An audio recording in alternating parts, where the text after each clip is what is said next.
Je vous souhaite très cordialement la bienvenue à tous dans le précieux nom du Seigneur.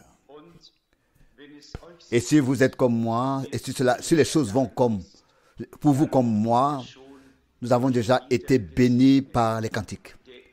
Le premier que je vois là-haut doit être Jésus. Et il sera aussi le premier que nous verrons. Nous le verrons, nous le rencontrerons déjà dans les airs. Avant même d'y entrer, là-bas, nous le rencontrerons déjà. Et lorsque nous le verrons tel qu'il est, nous nous regarderons soudain les uns les autres et verrons que nous avons tous été changés comme épouse à son image, transformés à son image. Alors là, la joie nous remplira. Béni soit le nom du Seigneur. Ce n'est pas une histoire, c'est une réalité divine. Tout comme nous venons sur terre d'après le premier Adam, nous venons spirituellement du deuxième Adam, de Christ, notre Seigneur. Je voudrais lire quelques versets du psaume 92, donc 92, avant la prière. Levons-nous pour cela. Psaume 92, 92 du verset 13 au verset 16. Psaume 92, verset 13. Le juste germe comme le palmier. Il croît comme le cèdre du Liban. Planté dans la maison de l'Éternel, il pousse en abondance dans les parvis de notre Dieu. Porte du fruit dans la vieillesse. Sont pleines de sève et fraîches de feuillage, pour proclamer que l'Éternel est juste, mon rocher, sur lequel ne s'attache aucune injustice. Prions. Père céleste, du fond du cœur, nous te remercions pour le privilège d'être réunis au nom de Jésus-Christ, de pouvoir venir sous l'écoute de ta parole, sachant que tu la rends nouvelle et vivante et que tu nous parles par ton esprit. Dieu fidèle, nous sommes pleinement conscients qu'il ne s'agit pas ici d'un acte religieux, mais que des personnes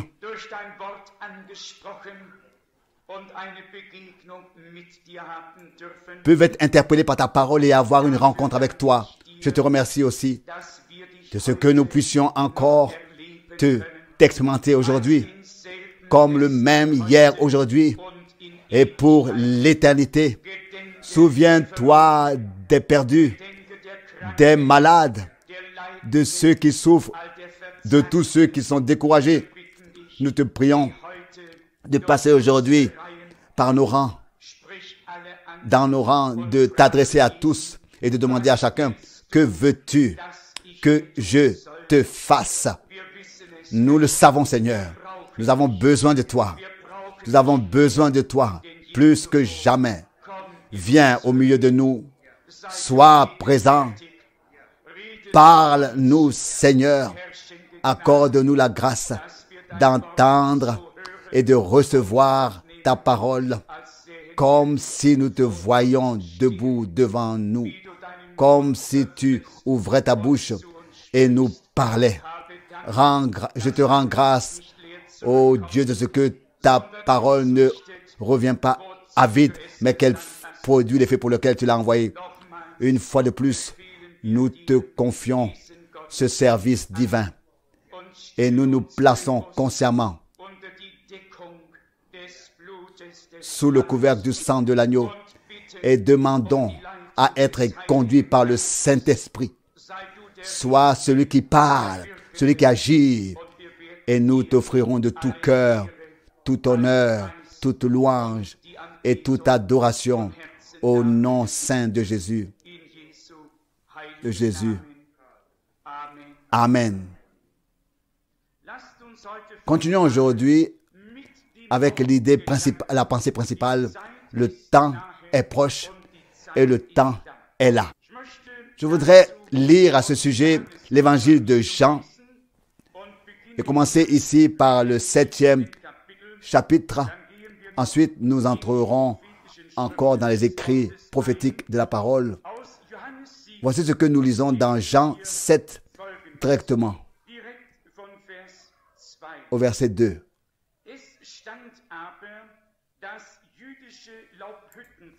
Jean 7, verset 2. Oh, la fête juif des tabernacles était proche. Verset 3. C'est pourquoi ses frères lui dirent: pars d'ici et va en Judée, afin que là aussi tes disciples voient les œuvres que tu fais, car personne ne travaille dans le secret s'il veut se faire valoir en public. Si tu veux exercer une telle activité, montre-toi publiquement au monde. Même ses frères, en effet, ne croyaient pas en lui. Alors Jésus leur répondit: mon heure n'est pas encore venue. Pour vous, au contraire, l'heure est toujours venue. Le monde ne peut vous haïr, mais il me hait, parce que je rends de lui le témoignage que toutes ses actions sont mauvaises. Écoutez bien maintenant, montez seulement à la fête. Moi, je ne monterai pas à cette fête, parce que mon temps n'est pas encore accompli. Arrêtons-nous ici un instant. Les frères en chair, les frères dans la chair du Seigneur, c'est-à-dire les fils de Marie, Jésus était bien le Fils de Dieu, mais il disait: va donc te montrer en public. Aucun de ceux qui veulent se montrer en public ne reste dans l'ombre. Ils étaient bien intentionnés, ils ont donné ses conseils. Il a dit: montez vous, mon temps n'est pas encore venu. Pour vous, certes, il est toujours. Je ne monterai pas à cette fête, car mon temps n'est pas encore accompli. Je poursuis la lecture du verset 9. Après leur avoir dit cela, il resta en Galilée. Lorsque ses frères furent montés à la fête, il y monta aussi lui-même. Non publiquement, mais comme en secret. Juste avant, il avait dit: allez-y, moi je n'irai pas. Et lorsqu'ils furent partis, son heure arriva. C'est alors que la minute est venue pour lui de monter. Non pas quand ses frères le voulaient, mais quand l'heure de Dieu était arrivée. Il ne voulait pas ou ne devait pas y aller en compagnie de sa famille en termes terrestres. Il devait s'y présenter et cela devait être une surprise. Nous voyons cela pour une chose qui aujourd'hui peut encore être déclarée, vous voyez, comme n'étant pas arrivée, ou le temps comme n'étant pas encore arrivé.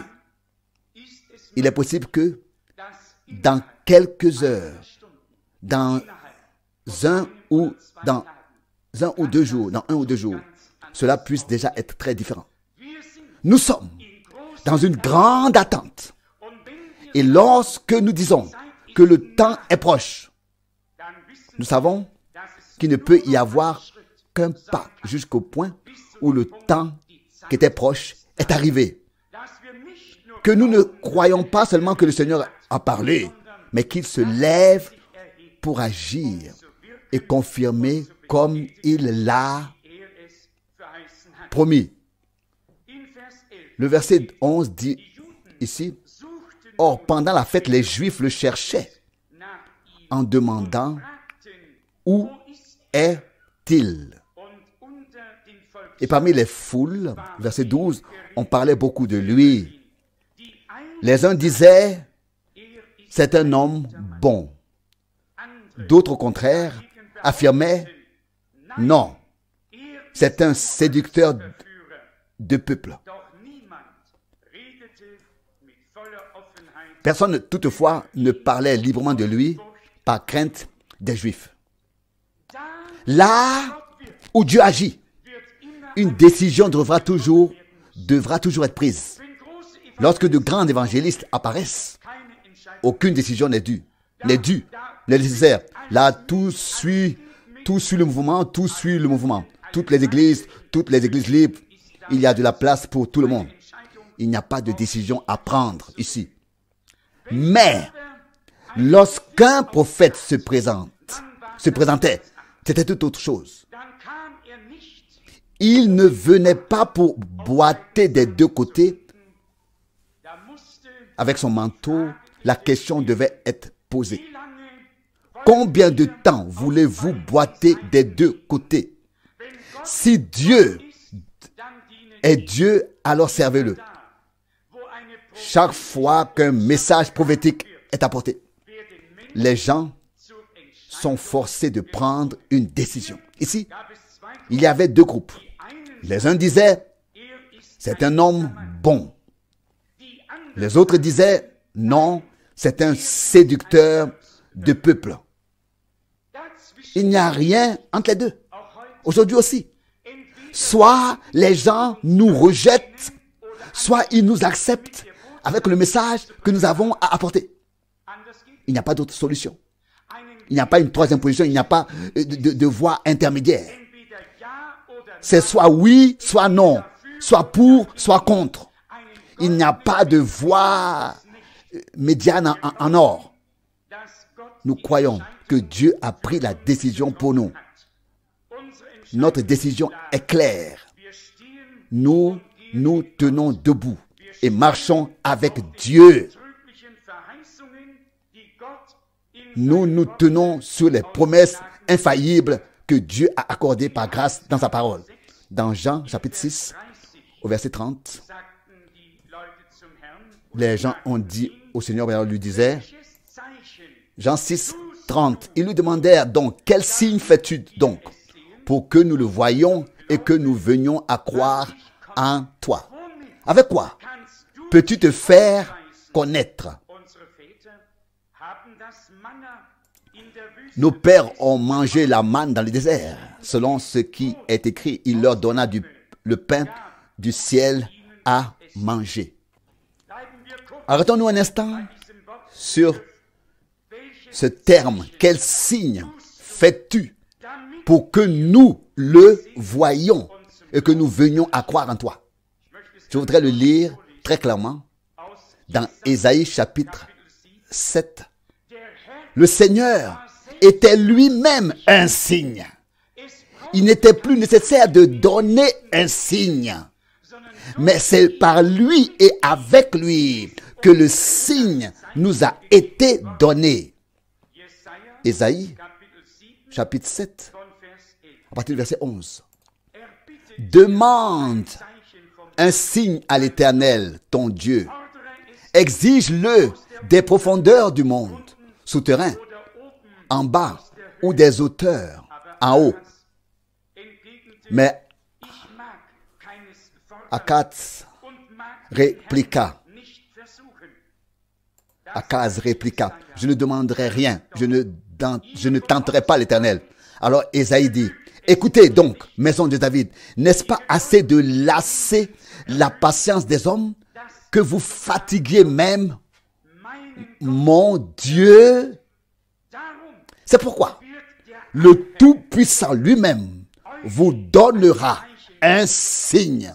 Voici que la Vierge deviendra de bonne espérance et enfantera un fils à qui elle donnera le nom d'Emmanuel, c'est-à-dire Dieu avec nous. Jusqu'ici cette précieuse parole. Jésus-Christ était lui-même un signe vous sera donné. Il était lui-même un signe. Voici que la Vierge, pleine de bonne espérance, enfantera un fils et lui donnera le nom d'Emmanuel. Justement, ces derniers jours, les jours des dernières semaines, j'ai entendu 3 professeurs sur un célèbre ou une célèbre école de théologie en République fédérale d'Allemagne nier publiquement la naissance virginale de Jésus-Christ, notre Seigneur. Et pas une institution, une église, mais une église libre.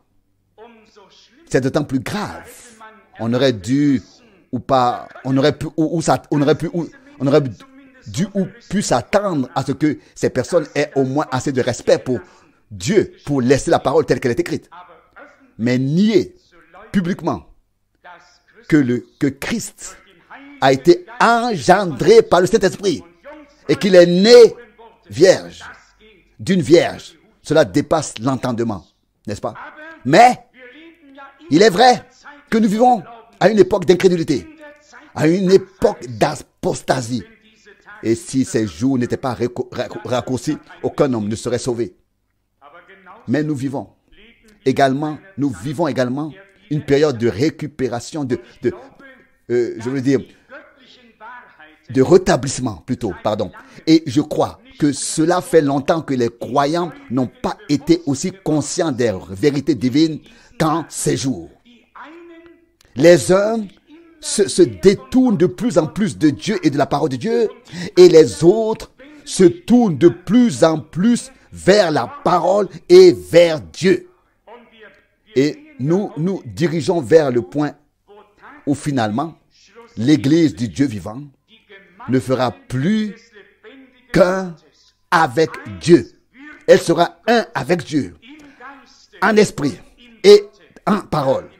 Selon la parole, dans l'esprit et dans la parole, selon la parole de l'Écriture, Père, toi en moi et moi en eux, afin qu'ils soient un.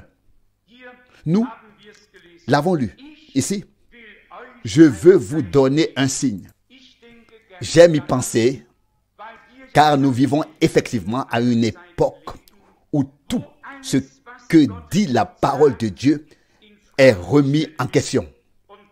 Et si un juif ose déjà dire que nous n'avons pas besoin du conte de fées, d'un Noé et d'un déluge, qu'attendre alors de tous les autres, n'est-ce pas? Qu'attendre alors de tous les autres?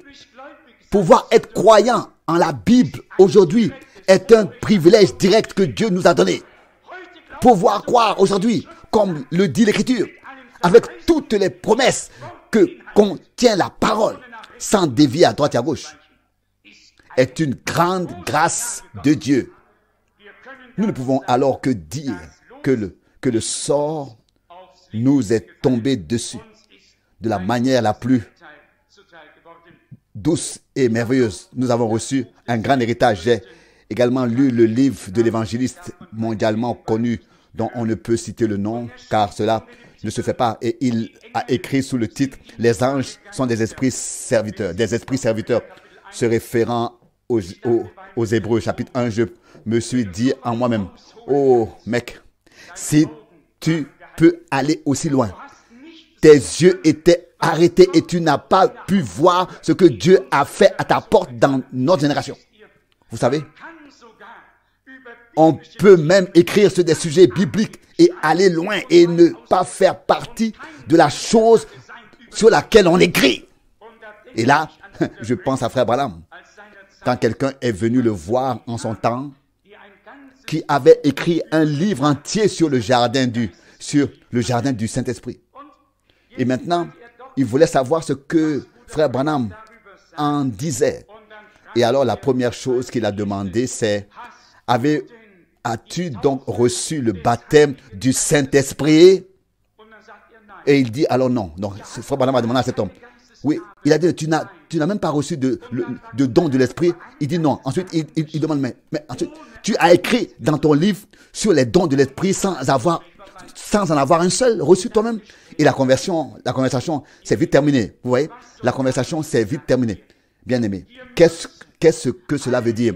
Nous devons participer réellement, être une partie nous-mêmes des promesses divines. Ce que Dieu a promis, nous devons l'expérimenter nous-mêmes, le vivre à tout prix, pas seulement en parler, pas seulement le connaître théoriquement, dans la théorie, savoir les choses, mais l'avoir vécu soi-même bibliquement, ce que nos frères et sœurs ont expérimenté au début. Combien souhaitent réellement vivre cela avant la venue du Seigneur, que Dieu, encore une fois, puisse agir par son esprit puissamment. Oui, et j'en suis convaincu. De même que la pluie de l'avant-saison vint et que Dieu accorda sa grâce au semail, de même la pluie de l'arrière-saison viendra et Dieu fera mûrir le fruit, de sorte que la moisson pourra être récoltée. Revenons au chapitre 7 des Actes des Apôtres, que nous avons probablement déjà lu la dernière fois. Actes des Apôtres, chapitre 7, verset 17. Mais plus le temps de la promesse que Dieu avait faite à Abraham approchait, plus le peuple en Égypte s'accroissait et se multipliait. Plus le temps de l'accomplissement de la promesse approchait. Nous avons tous compris tellement de choses de la prédication, de la parole, que la foi biblique,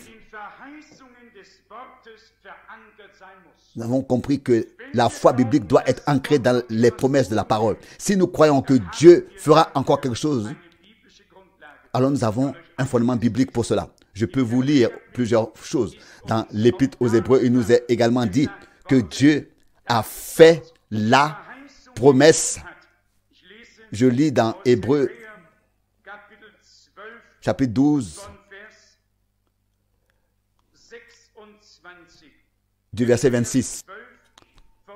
Hébreux 12, verset 26. Lui dont la voix alors ébranla la terre et qui maintenant a fait cette promesse. Une fois encore, j'ébranlerai non seulement la terre, mais aussi le ciel. Le mot, encore une fois, indique la transformation de ce qui est ébranlé, parce que c'est une chose créée. Il doit justement en résulter quelque chose de permanent qui ne peut être ébranlé. C'est pourquoi, recevant un royaume inébranlable, montrons notre reconnaissance en rendant à Dieu un culte qui lui soit agréable, avec piété et avec crainte. Car notre Dieu est aussi un feu dévorant. Dieu a fait la promesse d'ébranler encore une fois le ciel et la terre. Tout ce qui peut être ébranlé sera ébranlé. Mais ici, il est écrit que nous recevrons un royaume inébranlable.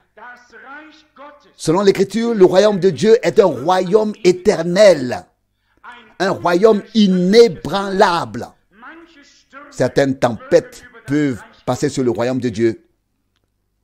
Ce qui est emporté n'a de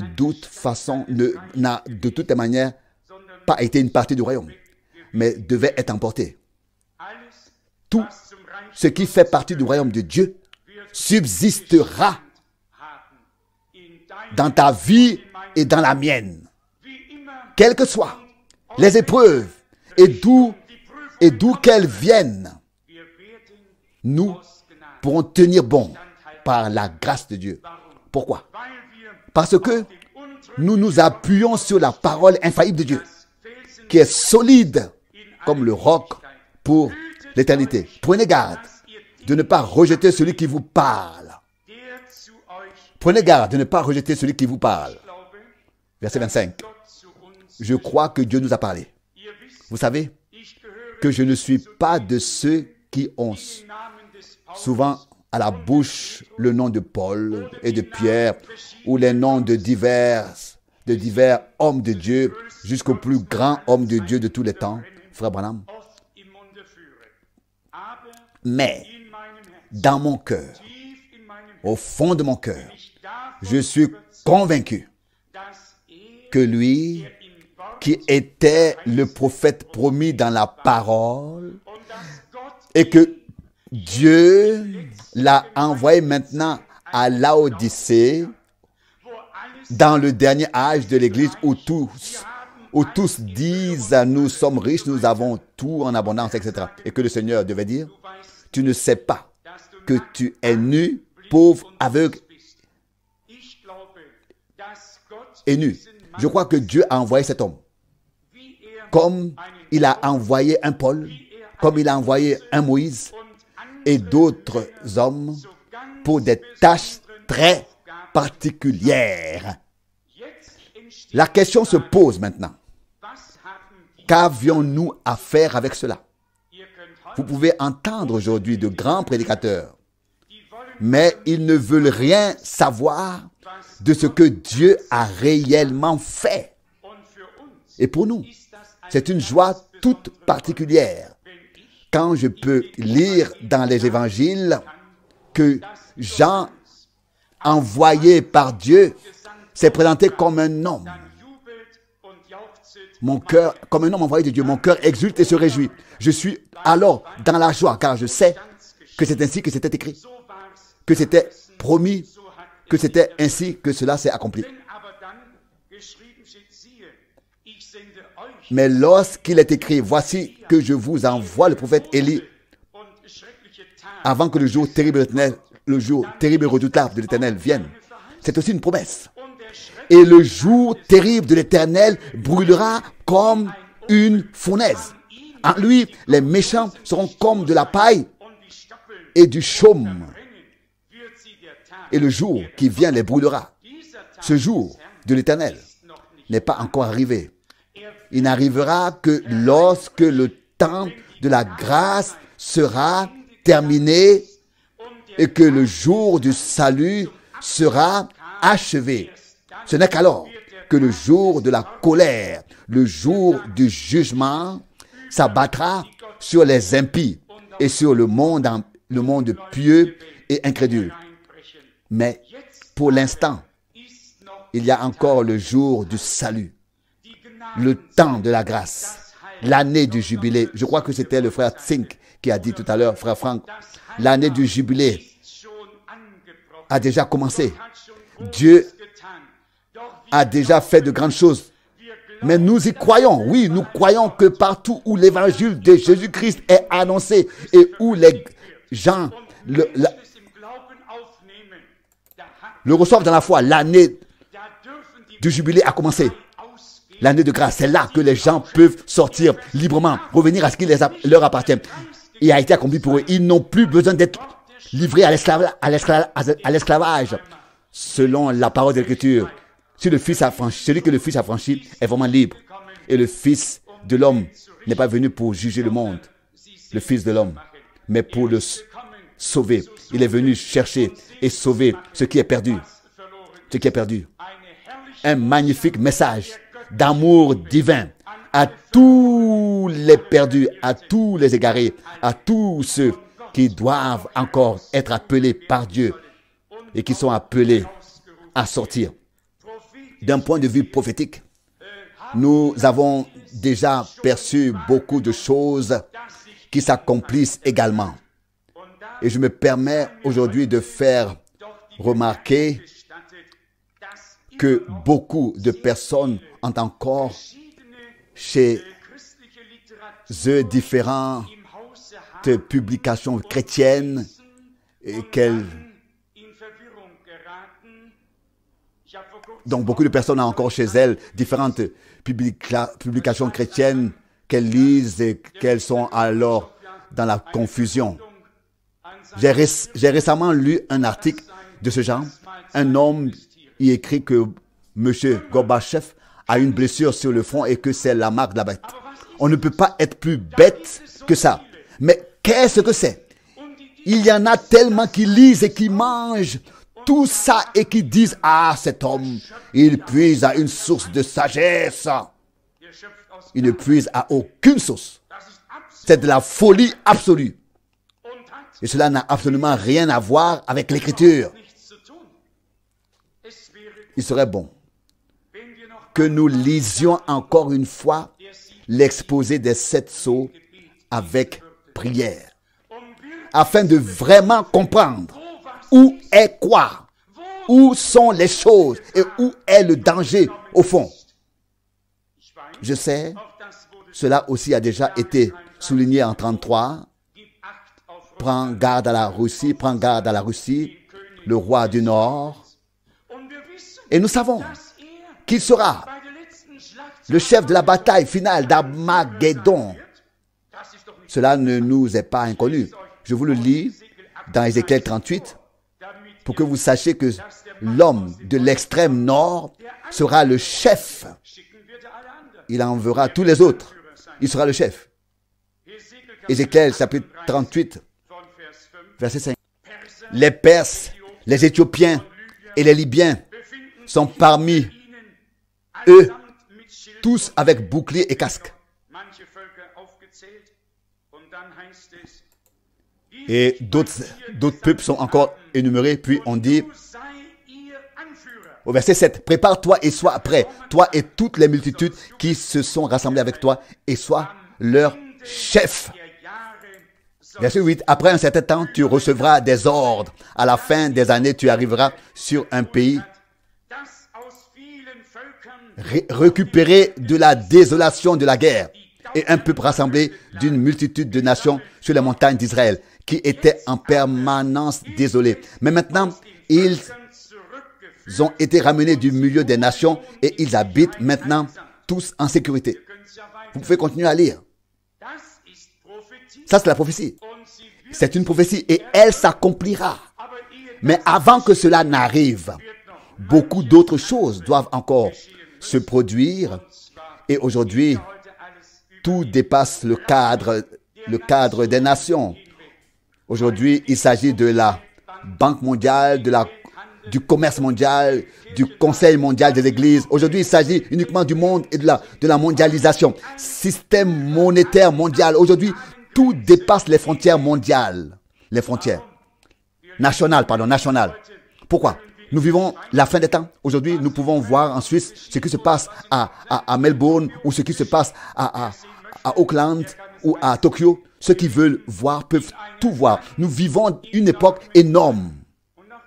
Et cela aussi mérite d'être mentionné ici. J'ai moi-même regardé la télévision en Israël. Et ce qui m'a frappé, et ce que j'ai remarqué, c'est que lorsque les Israéliens faisaient un reportage sur les émeutes, on pouvait voir comment les pierres étaient levées, comment elles étaient lancées sur les Israéliens, etc.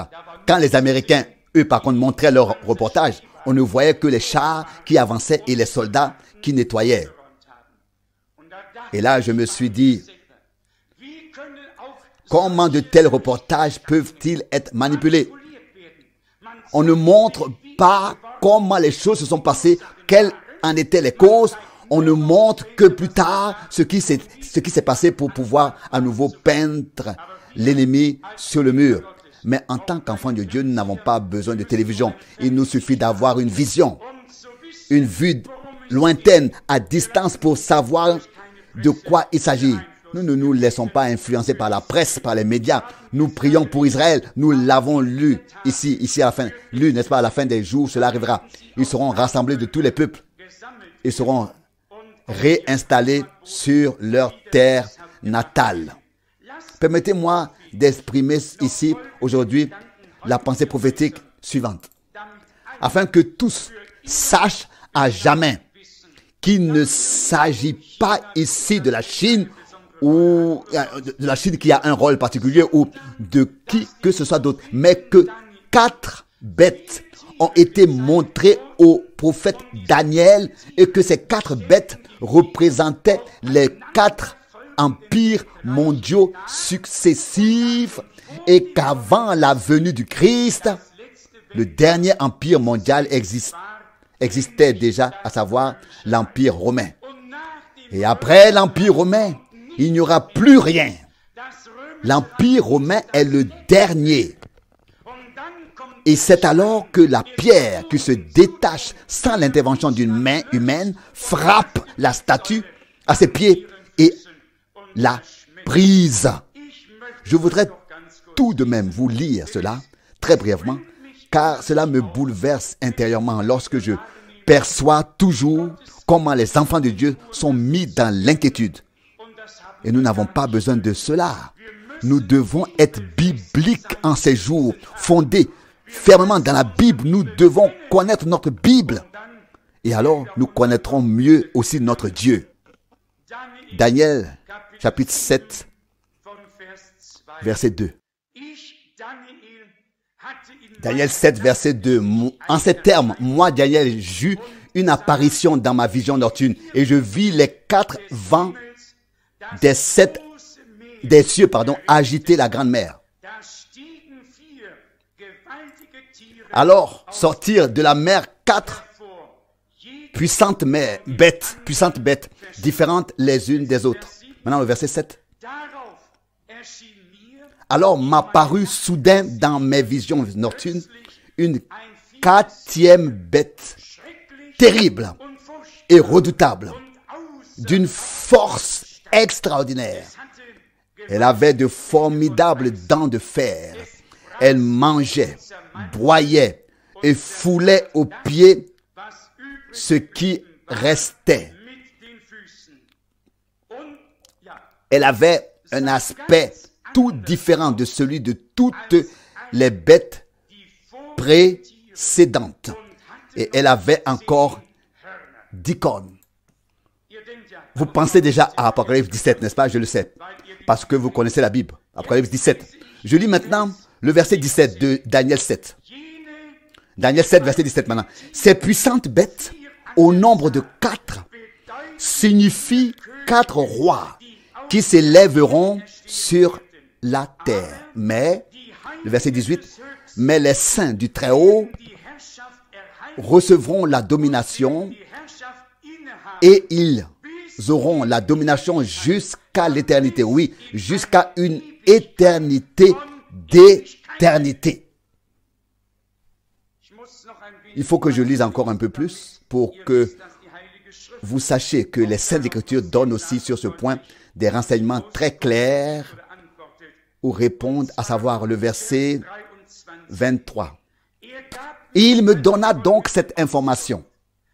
La 4e bête, un 4e royaume qui sera sur la terre, différent de tous les autres royaumes.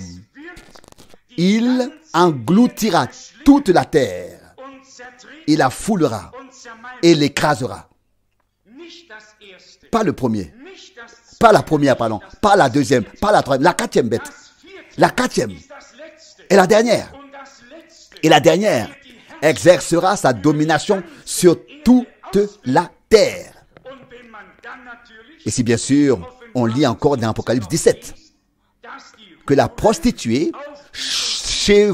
chevauche cette bête. Alors nous savons que le pouvoir religieux et le pouvoir politique seront unis à la fin, et c'est à cela que nous devons faire attention.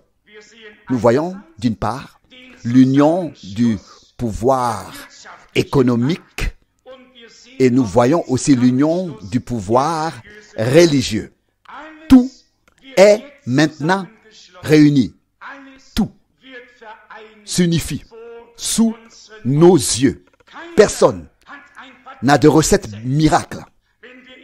Lorsque nous lisons dans les Écritures, dans Luc 21 par exemple, qu'il y aura de la perplexité parmi les nations, nous avons déjà cela maintenant. Où sont les conseils des sages? Où sont-ils? Ceux qui peuvent nous dire ce qui va arriver. Non, tous sont perplexes et tous sont impuissants. mais les choses commencent à prendre forme. Permettez-moi de continuer à lire Daniel 7.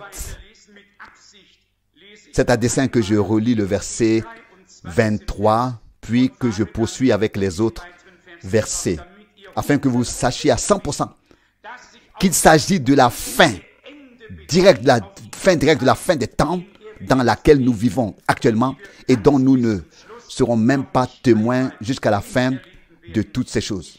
Mais je vais vous le lire.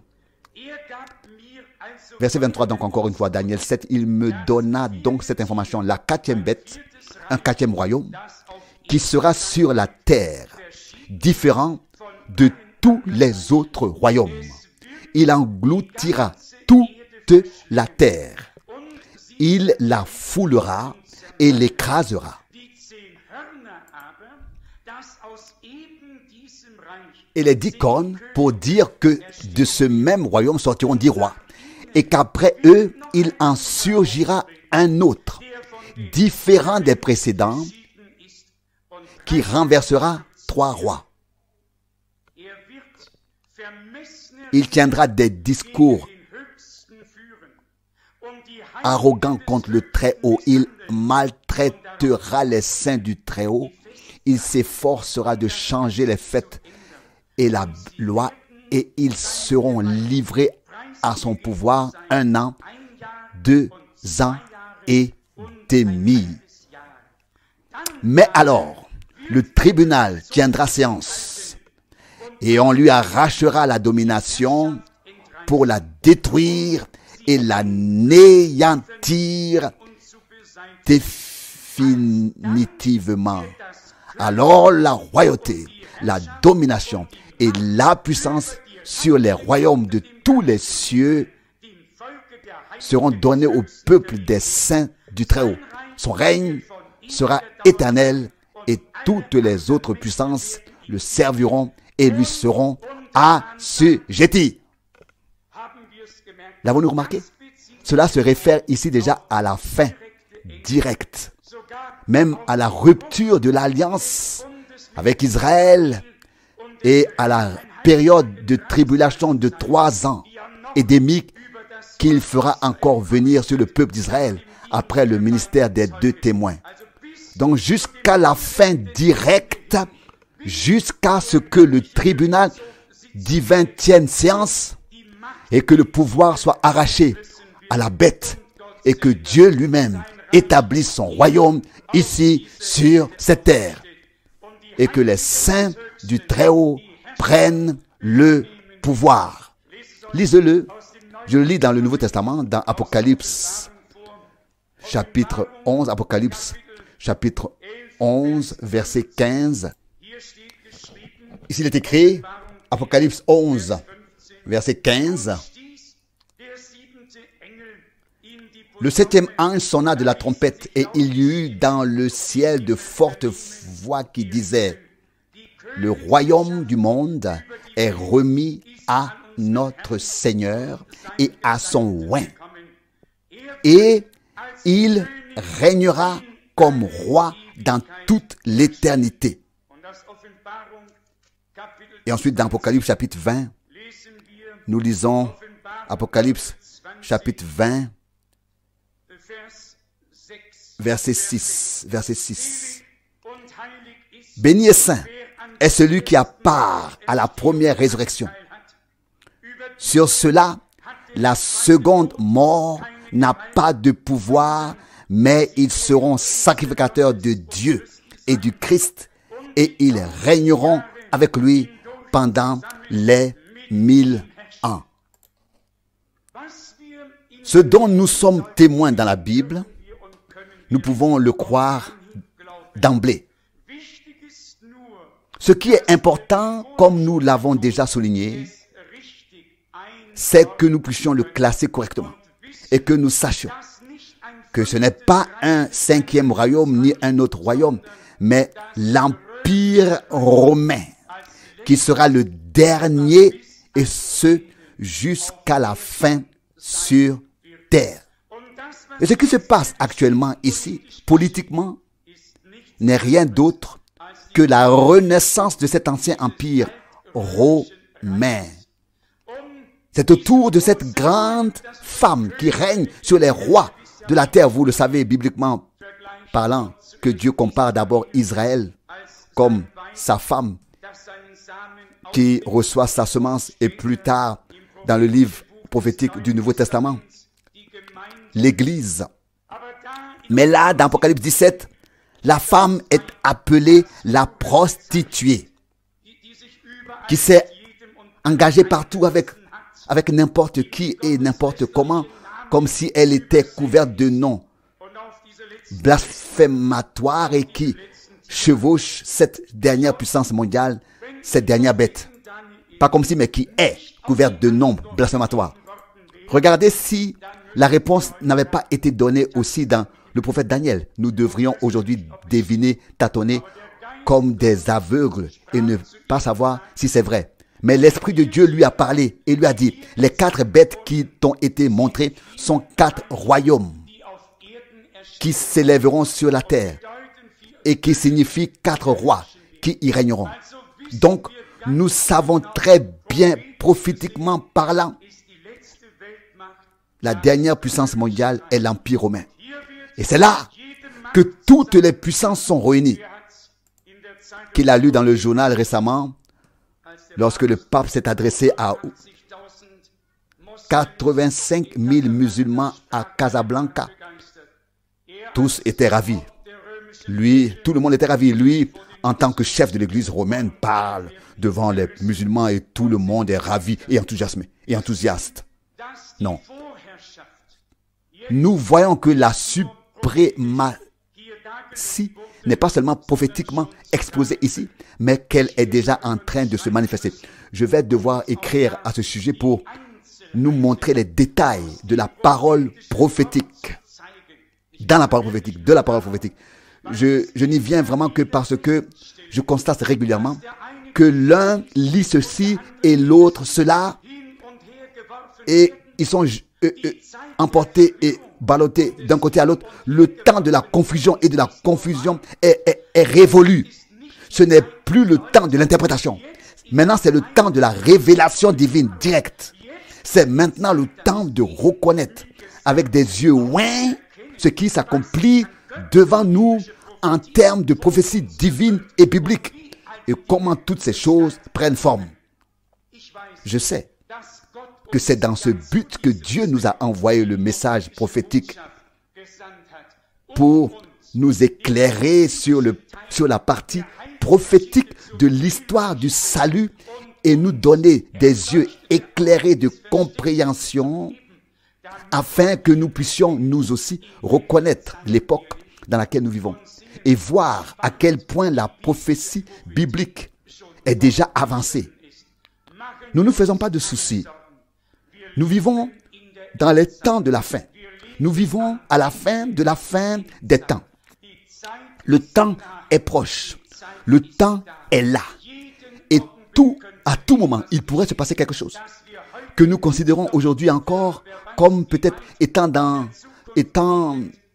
on ne sait quel futur. Regardez, le dernier krach boursier, je l'ai déjà dit ici lors de la dernière assemblée, en décembre, avant les pauvres enviaient les riches. Et maintenant, ce sont les riches qui sont atteints, qui sont touchés et frappés, et les pauvres ont bien ri quand les actions ont chuté et que les titres ont perdu tant de valeur. Ceux qui n'ont pas misé sur cette carte n'ont pas besoin de se désoler. Et les riches sont inquiets pour leurs millions. Ils ne savent plus comment s'en sortir. Et je vous le dis, dès aujourd'hui, tout y compris le système monétaire va s'effondrer dans un seul but, que le dernier empire mondial et la domination romaine, je n'ai pas peur de citer le Vatican comme point de rencontre. C'est ce qui deviendra alors le pouvoir et tout le reste devra s'incliner et se soumettre, vous le savez très bien, car c'est l'image prophétique de la fin des temps. Mais comme je l'ai déjà dit, ce serait mieux si nous développons tout cela, si nous l'exposons par écrit et ensuite nous pourrons tous le lire. voudrais encore une fois attirer l'attention sur le fait que nous devons relire le livre Les Sept Sceaux afin d'apprendre vraiment comment cela a été donné par la révélation, afin de reconnaître les détails que nous ne maîtrisons peut-être pas encore et de pouvoir mieux comprendre les relations, les contextes dont il est question maintenant ici. Je veux dire que s'il y a des gens sur terre qui devraient être pleinement informés sur tout, alors nous devrions l'être. Les personnes les mieux informées sont celles à qui la clarté divine est offerte par la parole de vérité, par grâce. Qui était à la pointe de la connaissance à l'époque de Jésus-Christ? Qui?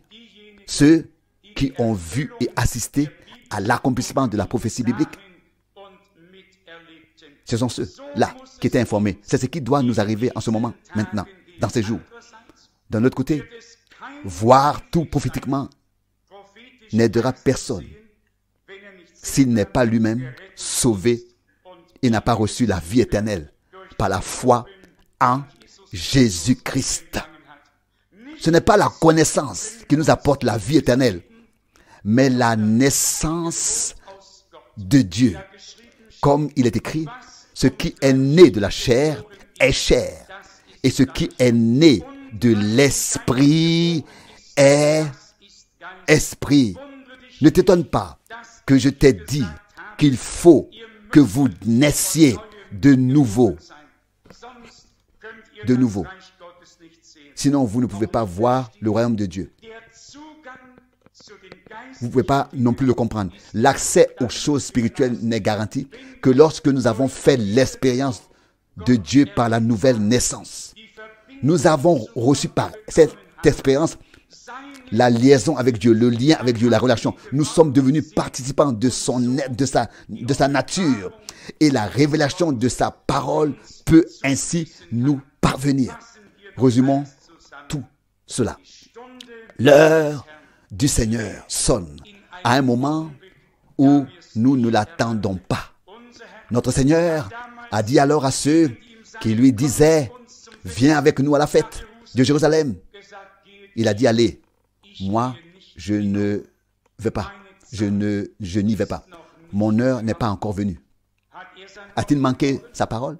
A-t-il brisé sa parole? A-t-il annulé sa parole? Non. Je vous le dis aussi pourquoi. Celui qui lit Jean 5, verset 19, obtient la réponse. Le Fils ne fait rien d'autre que ce qu'il voit faire par le Père. Ce n'est qu'au moment où il lui a été montré, où il lui a été révélé. C'est le moment. Lève-toi, va donc. Alors c'est là qu'il s'est levé et qu'il est parti. Pas parce que les hommes le voulaient. C'est dans cet état-là que nous aussi, en tant qu'Église de la parole, en tant qu'Église épouse, c'est dans cet état que nous devons maintenant parvenir à la fin, à cet état divin. Il ne faut pas que quelqu'un vienne à nous et dire, frère Franck, ou bien frère Victoire, ou frère Intel, laissez-nous tranquille. Le temps est pourtant là et on nous pousse à aller là-bas, à voyager ici, à voyager là-bas. Combien de temps veux-tu encore attendre? Et alors, c'est ce qu'on me demande. Et alors, nous réagissons comme notre Seigneur a réagi à l'époque. Il a dit, allez-y, n'allez pas, allez-y. Moi, je ne vais pas. Mon heure n'est pas encore venue. Sortez-vous, allez, voyagez. Mon heure n'est pas encore venue. Quand est-il parti? À la fin, au dernier jour. Et c'est pourquoi il est dit que le dernier jour de la fête, il éleva la voix et dit, si quelqu'un a soif, qu'il vienne à moi. Vous connaissez tous très bien les Saintes Écritures. Dieu a un temps et une heure pour tout. Et parfois, il ne s'agit vraiment que d'heures et de jours, et non plus de semaines, de mois ou d'années.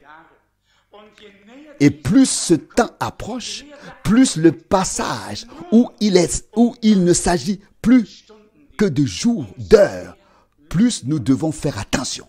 Car, vous connaissez l'histoire de Moïse? Il savait qu'il était appelé à délivrer le peuple d'Israël.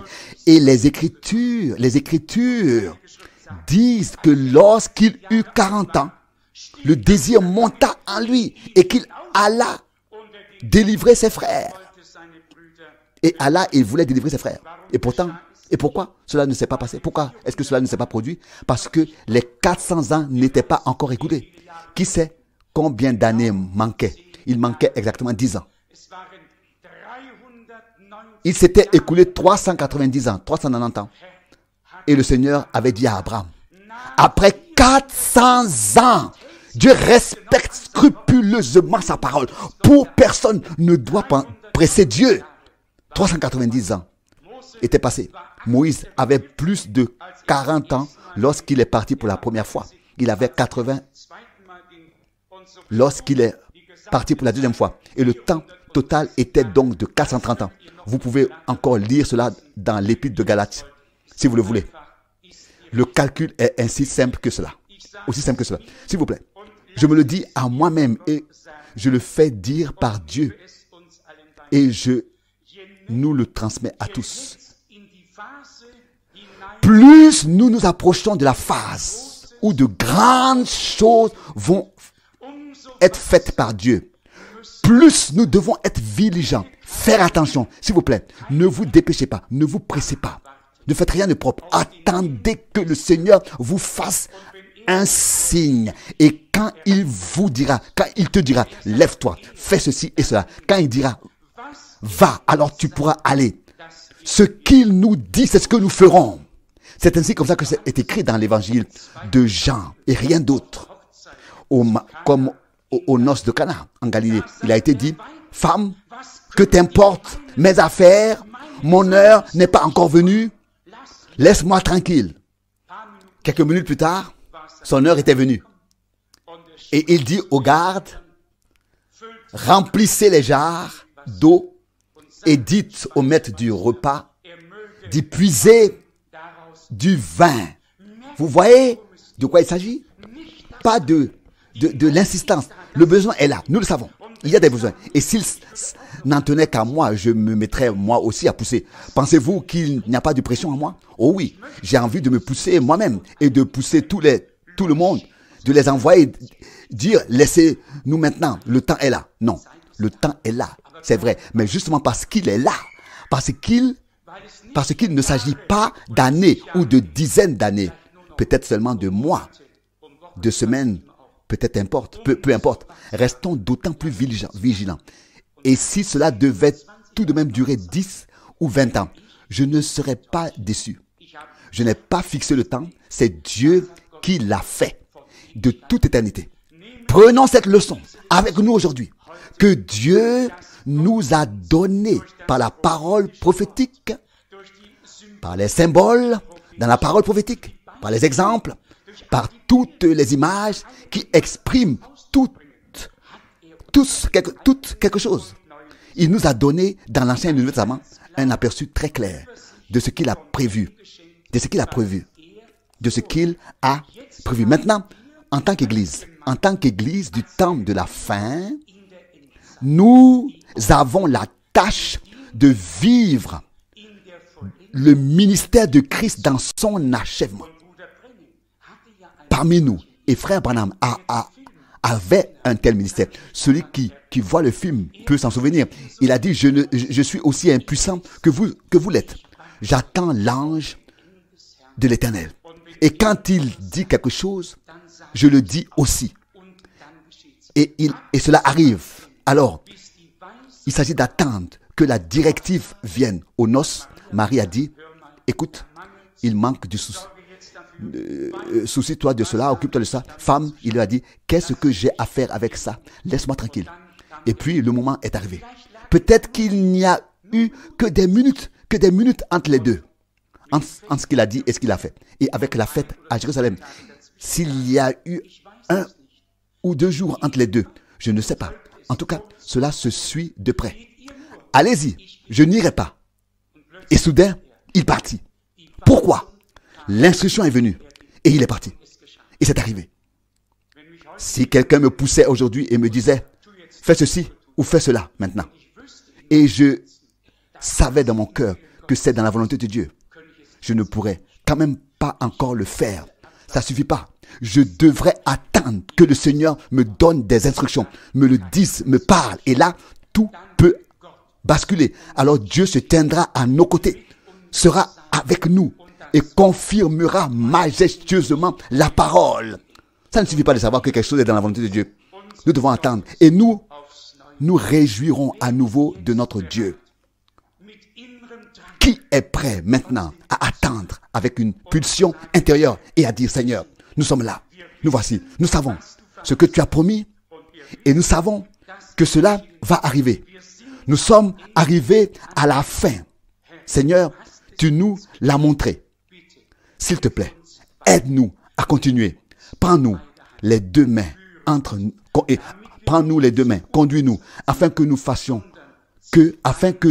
ne fassions rien en notre temps, mais en ton temps, en ton nom, selon tes paroles. Ce que tu veux que nous fassions, c'est ce que nous voulons faire. Rien d'autre. Alors l'église épouse sera en phase avec l'époux. Elle marchera au même pas avec lui. La parole et l'esprit s'accoupleront et l'esprit vivifiera et confirmera la parole parmi l'épouse parole. Et nous serons tous dans une joie nouvelle et nous remercierons notre Dieu du fond du cœur. Loué et exalté soit son saint nom. Amen. Amen. Levons-nous et adorons. Je te remercie de tout cœur pour le grand privilège que nous avons d'être rassemblés devant ta sainte face. Nous n'en sommes ni dignes et nous n'en avons pas la valeur au Seigneur. Toi seul en es digne, mais nous venons sous l'aspersion du sang de l'agneau. Nous nous approchons du trône de la grâce où tu intercèdes pour nous, ô Seigneur. Nous t'en prions. Toi qui as fait grâce jusqu'à présent, accompagne-nous jusqu'à la fin, jusqu'à ce que nous passions de la foi à la vue. Seigneur, nous verrons ta gloire. Nous serons témoins de la restauration parfaite et complète, de la restitution de toutes choses. Notre cœur exaltera, notre âme se réjouira, car tu veilles sur ta parole pour l'accomplir. Les fils de Dieu seront manifestés. Ta puissance sera manifestée. Toutes les promesses s'accompliront. Et chaque parole que tu as promise s'accomplira. Nous prions aussi pour ceux qui viennent d'entrer dans le royaume de Dieu. Sauveur bien-aimé, attire-les. Oh, pose sur eux tes mains bénies, en particulier sur tous ceux qui assistent aujourd'hui pour la première fois à un tel service divin. Puissent-ils reconnaître ce dont il s'agit au Seigneur et ce qui sert à leur paix et à leur salut. Oui, que le salut vous soit accordé aujourd'hui. Ensemble, nous te remercions, Seigneur, Dieu Tout-Puissant, pour le message prophétique de ta parole, pour la lumière que tu as fait briller sur elle, pour la révélation de ta volonté en ce temps. Tous les mystères ont été révélés. Cela a commencé par le mystère de Dieu, lequel est Jésus-Christ, notre Seigneur, en qui sont cachés tous les trésors de la sagesse et de la connaissance de Dieu. Seigneur bien-aimé, tu nous as donné le privilège de prendre la nourriture pour ce temps, de recevoir la nourriture pour ce temps. Tu as suscité en nous une grande attente et une grande espérance. Et nous ne serons pas confondus. Nous croyons comme Abraham a cru. Et nous verrons la promesse s'accomplir. Loué et exalté soit ton nom. Amen.